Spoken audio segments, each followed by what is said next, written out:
Hello दोस्तों, आप देख रहे हैं Tuba times news latest. News से अपडेट रहने के लिए सब्सक्राइब करें। इमरान प्रतापगढ़ी जी 15 मिनट। धन्यवाद सभापति महोदय। कभी सुदामा पांडे धूमिल जी ने कहा था कि एक आदमी रोटी बेलता है, एक आदमी रोटी खाता है, एक तीसरा आदमी भी है जो न रोटी बेलता है न रोटी खाता है, वो सिर्फ रोटी से खेलता है। वो तीसरा आदमी कौन है? मेरे देश की संसद मौन है। सभापति महोदय, वो भी क्या दिन थे जब संसद में देश का बजट पेश होता था तो देश की सड़कें ठहर जाया करती थीं। रेल बजट पेश होता था तो लोगों की उम्मीदें रेल के डिब्बों की तरह पटरियों पर दौड़ने लगती थीं। पूरा देश धड़कने रोक करके वित्त मंत्री और रेल मंत्री को सुना करता था। अफसोस, अब बजट पेश हो जाता है, मीडिया चैनल सरकार का महिमा मंडन करते हैं और बेचारी जनता बजट के आंकड़ों के शब्द जाल में उलझी हुई महीनों बाद समझ पाती है कि उसका तो फिर से कट गया। सभापति महोदय, पिछले 2 साल अमृतकालीन बजट पेश किए गए और इस बार एक नई शब्दावली गढ़ी गई है, तुष्टीकरण बनाम संतुष्टीकरण का बजट। सभापति महोदय, सुनने में कितना अलंकारिक लगता है ये शब्द। सोच रहा हूं देश की वित्त मंत्री और प्रधानमंत्री जी से पूछूं कि आखिर किसकी संतुष्टि?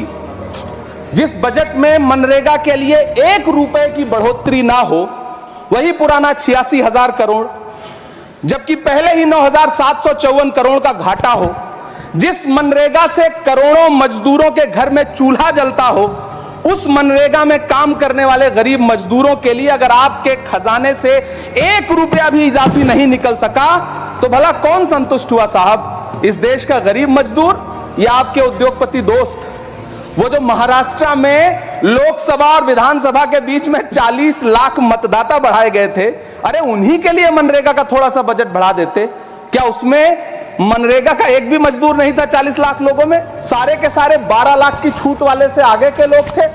सभापति महोदय, कल जब वित्त मंत्री जी देश की संसद में भाषण दे रही थी तो वहां मुंबई में कोई गरीब इंसान जब अपनी जेब टटोल करके अपनी मोटरसाइकिल में 1 लीटर पेट्रोल भरवा रहा था तो उस पेट्रोल की कीमत थी 103 रुपया प्रति लीटर। आखिर इतना महंगा पेट्रोल डीजल खरीद के कौन संतुष्ट हो रहा है? इस देश के गरीब लोग या फिर सरकार के चहेते धन्ना सेठ? सभापति महोदय, वित्त मंत्री जी इस बजट को मध्यम वर्ग को संतुष्ट करने वाला बजट बता रही हैं। अरे मैडम, हम आप यहां पर बैठे रहते हैं और वहां बाहर इसी दिल्ली में 1 लीटर दूध, चाहे वो अमूल का हो या फिर मदर डेयरी का हो, उसकी कीमत 73 रुपए लीटर है। इतना महंगा बेच करके कौन संतुष्ट हो रहा है? गरीब जनता या आपके धन्ना सेठ दोस्त? सभापति महोदय, इस सरकार का बाजार और महंगाई पर कोई नियंत्रण नहीं रह गया है। चाहे देश में लहसुन 400 रुपए किलो बिक जाए, टमाटर 100 रुपए किलो बिक जाए, प्याज का दाम सुनकर आंखों में आंसू आ जाए, लेकिन वित्त मंत्री महोदया बजट में महंगाई का मां भी नहीं बोलती हैं। बच्चों की किताब और पेंसिल तक पर टैक्स लगाने वाले सरकार से मैं पूछना चाहता हूं कि आप मध्यम वर्ग का हितैषी बताते हैं खुद को, तो शर्म नहीं आती है? खुद को धार्मिक कहने वाली सरकार भगवान श्री कृष्ण के प्रिय खाद्य पदार्थों दही और मक्खन तक पर जीएसटी लगाती है और बात करती है मध्यम वर्ग की हिमायती होने की। जिंदा रहते हुए जनता से हर चीज पर टैक्स वसूलने वाली यह सरकार कम से कम मरने पर तो लोगों को बख्श देती, लेकिन नहीं, वहां भी लूटना है। अंतिम संस्कार के सामान, अगरबत्ती, धूप बत्ती, केवड़ा जल, चंदन पाउडर, जौ, बताशा, काला तिल, पंचरत्न, कपूर और कफन तक पर टैक्स लेने वाली यह सरकार किस मुंह से खुद को मध्यम वर्ग का हितैषी बताती है? कौन सी संतुष्टि? किसकी संतुष्टि? कदम कदम पर टैक्स देकर लुटने वाली जनता की या फिर जनता से टैक्स वसूल करके धन्ना सेठों का खजाना भरने वाली सरकार की? किसकी संतुष्टि? सभापति महोदय, 18 अगस्त 2015 आरा का बिहार का ऐतिहासिक मैदान, सजा हुआ मंच, हजारों की भीड़ और सामने खड़े हुए देश के प्रधानमंत्री का भाषण। बिहार के भाइयों बहनों, आज मैं बिहार के लिए पैकेज की घोषणा कर रहा हूं। 50,000 करोड़ कर दूं कि ज्यादा कर दूं? अखिलेश भाई, 60,000 करोड़ कर दूं कि ज्यादा कर दूं? 70,000 करोड़ कर दूं कि ज्यादा कर दूं? 80,000 करोड़ कर दूं कि ज्यादा कर दूं? चलो, मैं बिहार को 1.25 लाख करोड़ का पैकेज दे रहा हूं। 10 साल हो गए सभापति महोदय, वही ढाक के 3 पात। बिहार आज भी विकास की बाट जोड़ रहा है। भाषण आज भी प्रधानमंत्री जी के यूट्यूब चैनल पर सुना जा सकता है। जो झूठ बोल के करता है मुतमईन सबको, वो झूठ बोल के खुद मुतमईन नहीं होता। सभापति महोदय, ये तो राहुल जी का असर है। कौन सा शब्द सर, कौन सा शब्द? झूठ। ठीक है सर, मिथ्या बोल करके, जो मिथ्या बोल के करता है मुतमईन सबको, वो मिथ्या बोल के खुद मुतमईन नहीं होता। ये राहुल जी का असर है। जो मखाना बोर्ड की घोषणा हुई, अखिलेश जी आपको याद होगा, भारत जोड़ो न्याय यात्रा में 30 जनवरी 2024 को बिहार के रंगभूमि मैदान में राहुल गांधी जी का पूर्णिया में भाषण था और उसमें मखाना को लेकर उन्होंने आवाज उठाई थी। यह उनका असर है कि आपको मखाना बोर्ड बनाना पड़ा, वरना तो आप मैखाना बोर्ड बनाने वाले लोग हैं। सभापति महोदय, बिहार को झूठे पैकेज और चुनावी दिलासे देना बंद करिए। आज भी जब कोसी में बाढ़ आती है तो पूरा सीमांचल बर्बाद हो जाता है। मैंने उस तबाही को अपनी आंखों से देखा है। 2016-17 की बाढ़ में अपने इन्हीं हाथों से राहत सामग्री बांटी है मैंने। अगर सच में बिहार के लिए कुछ करना चाहते हैं तो बिहार को बाढ़ से बचाने का प्रबंध करिए। पूर्णिया एयरपोर्ट 10 साल से बाट जो रहा है, घोषणा 2014 में हुई, बन के आज तक तैयार नहीं हुआ। अलीगढ़ मुस्लिम विश्वविद्यालय का किशनगंज सेंटर बजट के अभाव में दम तोड़ता जा रहा है। मैंने पिछले बजट सत्र में भी आवाज उठाई थी। आज फिर वित्त मंत्री जी से अनुरोध करना चाहता हूं, दामन फैला करके, कि अलीगढ़ मुस्लिम विश्वविद्यालय का किशनगंज सेंटर बन जाने दीजिए। आखिर कौन सी नफरत है? ये मुल्क हमारा भी है। इस मुल्क की मिट्टी में हमारा भी खून पसीना शामिल है। हमसे इतनी भी क्या नफरत?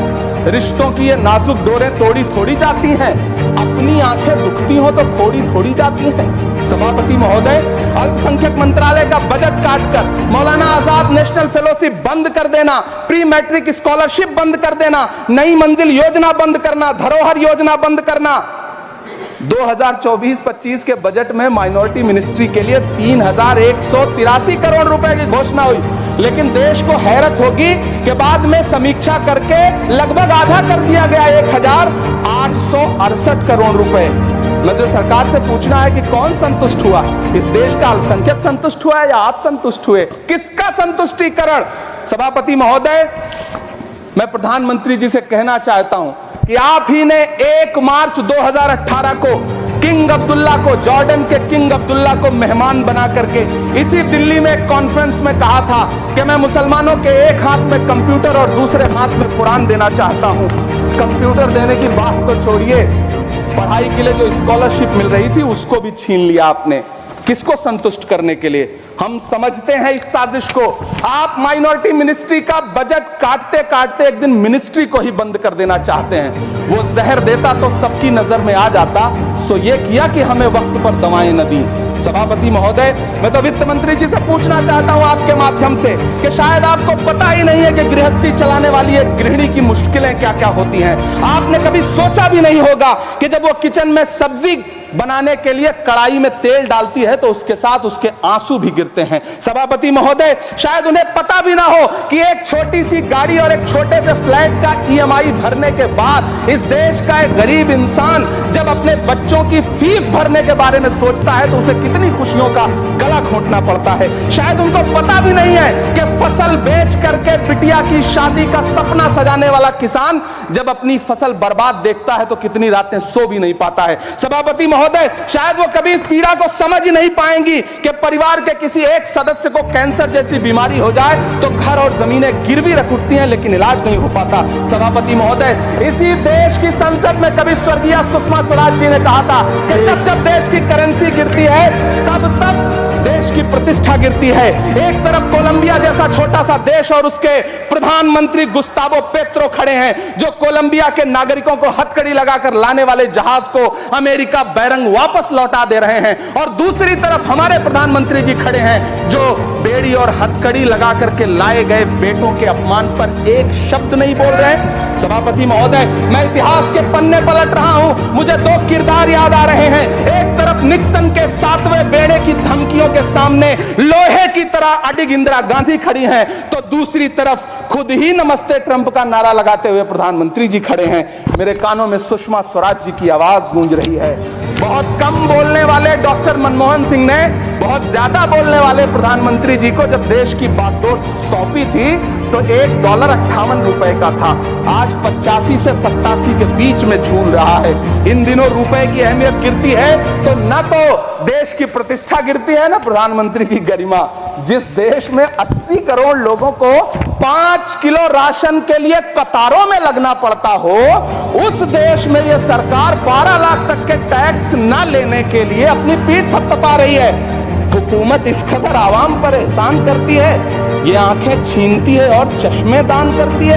सभापति महोदय, महाराष्ट्र का भिवंडी हो, मालेगांव हो, इचलकरंजी हो, यूपी का बनारस हो, मुआयमा हो, मुबारकपुर हो, रांची का छोटा नागपुर हो, बिहार का भागलपुर हो, हर जगह बुनकरों की उम्मीदें तोड़ रही हैं, लेकिन इस सरकार के पास उनके लिए कुछ भी नहीं है। मुरादाबाद का पीतल उद्योग, कानपुर का चमड़ा उद्योग, सहारनपुर का लकड़ी उद्योग, फिरोजाबाद का चूड़ी उद्योग, अलीगढ़ का ताला उद्योग, सब सरकारी प्लानिंग से तबाह हो रहे हैं।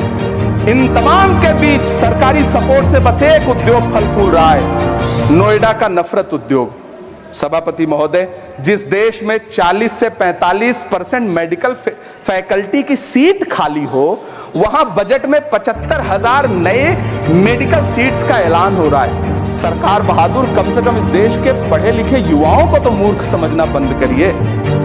वो अब तिजारती पहलू निकाल लेता है। पहले 7500 मेडिकल सीट्स बाद में बनाइएगा, पहले जो एम्स में 2161 पद खाली पड़े हैं उनको तो भर दीजिए। वो अब तिजारती पहलू निकाल लेता है। मैं कुछ कहूं तो तराजू निकाल लेता है। मैं इसलिए भी तेरे फन की कद्र करता हूं तो झूठ बोल के आंसू निकाल लेता है। सभापति महोदय, फिर झूठ आया है, मैं उसे मिथ्या कर दे रहा हूं। शायरी में बार बार आ जाता है, क्या करूं महोदय। काश ये बजट, सभापति महोदय, वो एक शब्द मैं मिथ्या कर दे रहा हूं सर, वो एक शब्द को हटा दीजिए। ध्यान रखें, ऐसे जो भी शब्द होंगे आपके वहां। सभापति महोदय, काश ये बजट बीपीएससी के पेपर लीक की शिकायत करने वाले नौजवानों पर बरसती हुई पुलिस के लाठियों पे जख्मों पर मरहम लगा पाता। सभापति महोदय, पिछले 80 दिन से 70 साल का एक बुजुर्ग एमएसपी की लीगल गारंटी मांगता हुआ आमरण अनशन पे बैठा हुआ है। काश ये बजट किसान नेता जगजीत डल्लेवाल की टूटती हुई सांसों की पीड़ा सुन पाता। काश ये बजट प्रतियोगी परीक्षाओं की तैयारी के लिए दिल्ली, कोटा, पटना, अहमदाबाद जैसे शहरों में, इलाहाबाद जैसे शहरों में किताबों के साथ गल रहे युवाओं के सपनों को जिंदगी दे पाता। काश ये बजट वंदे भारत के सुनहरे विजुअल के बजाय देश की गरीब जनता को कुछ और पैसेंजर ट्रेनें दे पाता। काश ये बजट सीनियर सिटीजन को ट्रेन टिकटों में मिलने वाली रियायतें वापस लौटा पाता, जिनको सरकार ने कोविड के नाम पे छीन लिया था। काश ये बजट किसानों की राह में कीले नहीं बल्कि कालीन बिछाने वाला बन पाता। काश ये बजट सरकारी मालिकों को यह समझा पाता कि नेहरू को कोसने से अर्थव्यवस्था नहीं सुधरेगी, उसके लिए डॉक्टर मनमोहन सिंह साहब की अर्थ नीति अपनानी पड़ेगी। पिछले 11 साल से नेहरू जी को कोस रहे हैं, आखिर कब तक कोसिएगा? थोड़ा पंडित नेहरू जी के बारे में पढ़िए, तब पता चले कि पंडित नेहरू की शख्सियत का नाम है। दुनिया का पहला ऐसा राजनेता जिसने अपनी जिंदगी की आजादी के लिए, देश की आजादी के लिए 3259 दिन अंग्रेजों की जेल में बिताए। पंडित नेहरू एक ऐसे महान शख्स जिनके पिता पंडित मोतीलाल नेहरू, जिनकी बहन विजय लक्ष्मी पंडित, जिनके बहनोई पंडित रंजीत सीताराम, जिनकी बेटी इंदिरा गांधी, जिनके दामाद फिरोज गांधी, सबने अंग्रेजों से लड़ते हुए स्वतंत्रता आंदोलन में जेल काटी। आप किस मुंह से उनकी लकीर छोटी करने की बात करते हैं? नहीं कर पाइएगा, 7 जन्मों में नहीं कर पाइएगा, क्योंकि जिस्म की मौत कोई मौत नहीं होती है। जिस्म मिट जाने से इंसान नहीं मर जाते, धड़कने रुकने से अरमान नहीं मर जाते, सांसें थम जाने से ऐलान नहीं मर जाते। जिस्म की मौत कोई मौत नहीं होती है। सभापति महोदय, मैं आपके सामने खड़ा होकर के एक बहुत छोटी सी कहानी सुनाना चाहता हूं कि महान बादशाह सिकंदर ने जब यूनान फतेह किया तो जीत का जश्न मनाने के लिए शहर की सड़कों पर निकला, तो उसने देखा कि पूरा शहर तो जश्न मना रहा है, एक फकीर सड़क के किनारे चादर तान के सो रहा है। सिकंदर को गुस्सा आया, घोड़े से उतरा, उस फकीर के पास गया और उसे सोता देख करके उसे जोर की एक लात मारी और लात मार के कहा कि क्यों रे फकीर, मैंने यूनान फतेह कर लिया, लोग जश्न मना रहे हैं और तू सो रहा है। उस फकीर ने उन्नीदी आंखों से सिकंदर को देखा और देख करके कहा कि शहर जीतना बादशाहों का काम है, लेकिन लात मारना तो गधे का काम है। सभापति महोदय, गरीब जनता को लात मारना बंद करिए। ये अमीरों के लिए बनाया गया बजट है, ये निराशाजनक बजट है। हम अमृतकाल सुनते आ रहे थे, ये अमृतकाल इतनी जल्दी समाप्त हो गया कि अब अमृतकाल का कोई नाम तक नहीं लेना चाहता है। इसलिए मैं इस सदन में खड़ा होकर के देश की वित्त मंत्री महोदया से कहना चाहता हूं कि आपने अल्पसंख्यकों के बजट में जो कटौती की है उसको बहाल करिए। आपने मनरेगा को जो स्थिर रखा है उसका घाटा 9,754 करोड़ है, कम से कम उतना बढ़ा करके फिर से उसे बहाल करिए। नौजवानों के लिए रोजगार दीजिए, किसानों को एमएसपी की लीगल गारंटी दीजिए। यही मैं आपसे अपील कर रहा हूं। धन्यवाद सर, आपने इतना जो समय दिया उसके लिए शुक्रिया।